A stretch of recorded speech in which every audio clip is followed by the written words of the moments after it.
ክፍል አንድ ላይ የአንድ ሀገር እድገት መመዘኛዎች በሚል ሀሳብ ያቀረብኩትን ጥናታዊ ጽሑፌን እንደ በመጠኑም ቢሆን እንዳስረዳሁ ወይም ለመግለጽ እንደቻልኩ ይሰማኛል። ይህኛው ሁለተኛው ክፍል ሁለት ላይ የማቀርበው ልክ በዛ ላይ መሰረት አድርጌ ነው። በአንደኛው ክፍል ላይ ባቀረብኩት ላይ መሰረት አድርጌ ነው አሁንም ካጠናሁት የሰበሰብኩትን ይዤ የቀረብኩት። የኢኮኖሚ እድገት ጉዳይ ካነሳን በቀላሉ ስለ ሀገራችን ማንሳት በቂ ነው። እኔ የተወለድኩት ያደግኩት የኖርኩት እድሜን ግማሽ በላይ የጨረስኩት በሀገራችን በኢትዮጵያ ነው። ዳር ድንበሯን ውስጧን ልማቷንና ክፋቷን አብጥርጥሬ ያውቃለሁ። ሰርቼበታለሁ። አውርቼበት ሳይሆን ሰርቼበታለሁ። ይህ ማለት ደግሞ ዛሬ በእኔ አንደበት የሚገለጽና የሚያልቅ ሳይሆን በተግባር ማስረጃ ይዤ የሰራሁት ነው። ስለዚህ የኢኮኖሚ እድገት በኢትዮጵያ ብዬ ነው ሀሳቡን ክፍል ሁለት ላይ ይዤ የቀረብኩት። ሌሎች አገሮችን በአንደኛው ክፍል ላይ ስለ ኖርዌይ፣ ስለ ኮሪያ፣ ስለ ኬንያ ሳቀርብ ምንም ያልመሰላችሁ ወይም እንደ አዲስ ነገር ሰምታችሁ አልፋችሁ ይሆናል። አሁን ምናልባት ስለ ኢትዮጵያ በማነሳበት ጊዜ ቅር የሚላቸው ሰዎች ሊኖር እንደሚችል አምናለሁ። ለምን? የማቀርበው ሀሳብ ትክክለኛና ተጨባጭ የሆነ ነገር በመሆኑ እንደ ክፋት የሚወስድ ሊኖር ይችላል። እንደ በጎ ነገር አድርጎም የሚመለከት ሊኖር ይችላል። በሁለት መልኩ ነው። አንድ ነገር ጥሩ ነገር ካለ መጥፎ ነገር እንዳለ ማመን እንዳለብኝ አምኜ ነው ጥናታዊ ጽሑፌን ማቅረብ የፈለኩት። ኢትዮጵያ በቅርብ ዓመታት ፈጣን እድገት አሳይታለች። እውነት ነው። ይሄ የሚካድ አይደለም። በቅርብ ዓመታት ከ20 ዓመታት ወይ 30 ዓመት ከ20 ዓመታት እስከ 27 እና ወደ 35 ዓመታት ውስጥ ያሳየችው መሻሻል ከነበረበት ከ165 ማሻሻል ያሳየችበትን መንገድ ለይቼ ለመጠቆም ይፈልጋለሁ። መንገዶች ተገንብቷል። ከተሞች በፍጥነት እያደጉ ናቸው። ይሄን የሚክድ የለም። የኢትዮጵያ እድገት መንገድ ተሰርቷል። ከተሞች በፍጥነት እያደጉ ናቸው።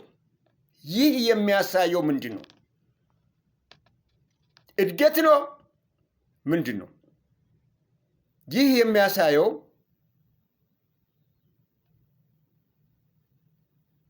የኢኮኖሚ እድገት አለ በሚል ግምት ነው የተወሰደው።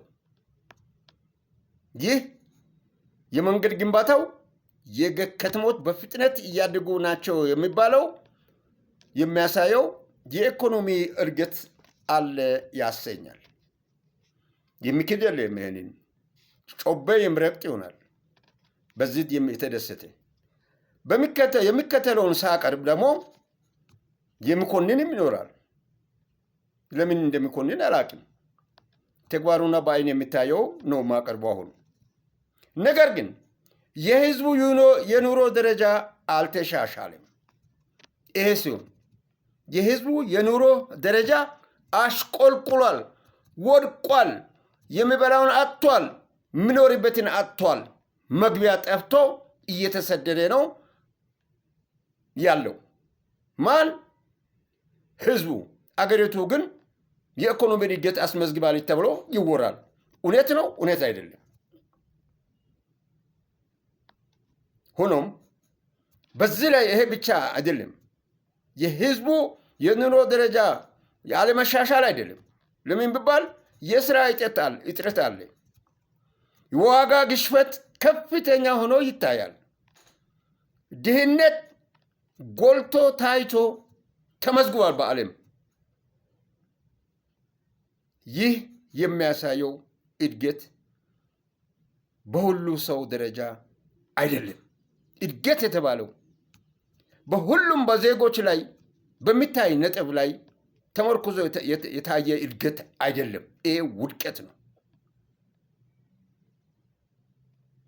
ለምንድን ነው ይሄ የመጣው? የሀብት ክፍፍል ችግር አለበት። አንዳንድ ሰዎች በፍጥነት ሀብት ለማግኘት ችለዋል። ነገር ግን አብዛኛው ህዝብ ሰርቶ ራሱንም መቀለብ አልቻለም። እየሰራ ራሱን መቀለብ አልቻለም። ይሄ ተጨባጭ ማስረጃ ነው። ተጨባጭ ማስረጃ የአገሬው ህዝብ 130 ሚሊዮኑ መካከል ላይ ምናልባት 500 ሺው ነው የበለጸገው።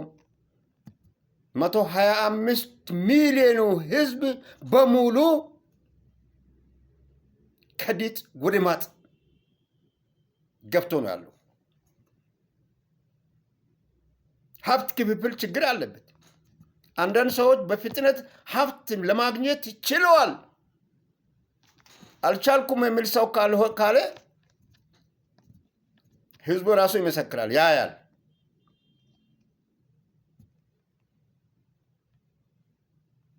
አብዛኛው ህዝብ ሰርቶ ራሱን መቀለብ አለመቻሉ የችግሩ መንስኤ የት እንዳለ ያሳያል።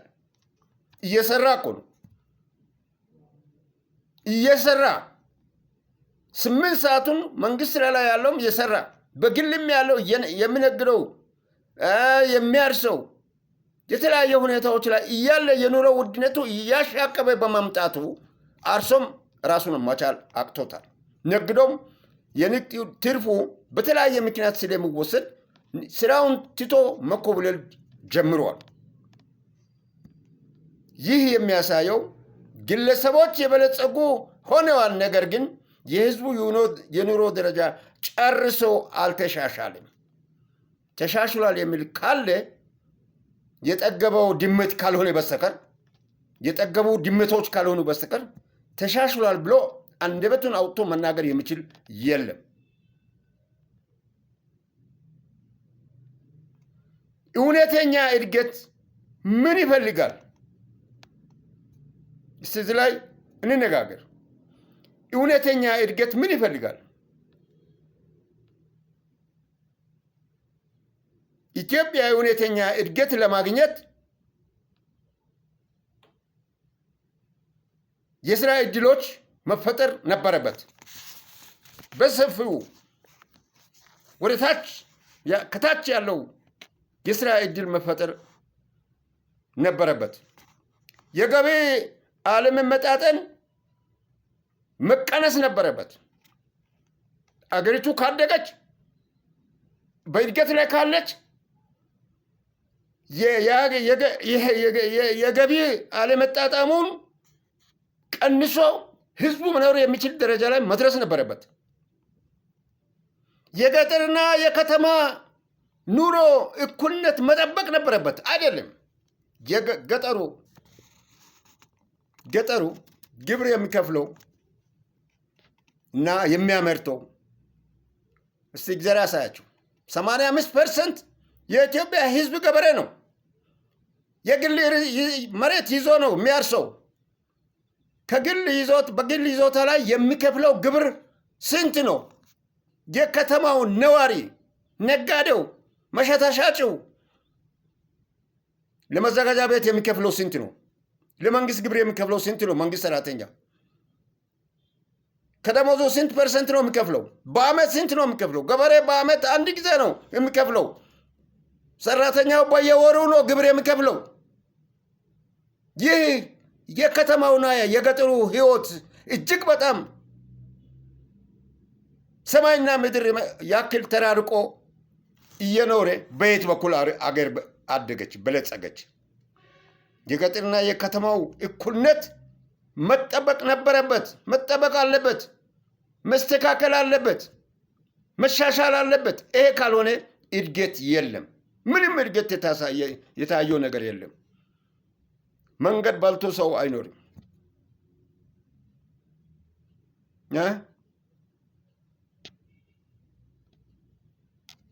የከተሞች ህንፃ መደርደር፣ በህንፃ ውስጥ ገብቶ የሚኖረው ሰው ካልበላ አፈር ባልቶ መኖር አይችልም።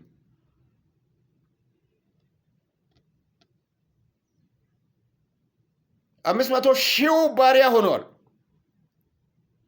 125 ሚሊዮን ህዝብ ከ130 ሚሊዮን ህዝብ መካከል ላይ 500,000 ባሪያ ሆኗል፣ ተገዢ ሆኗል።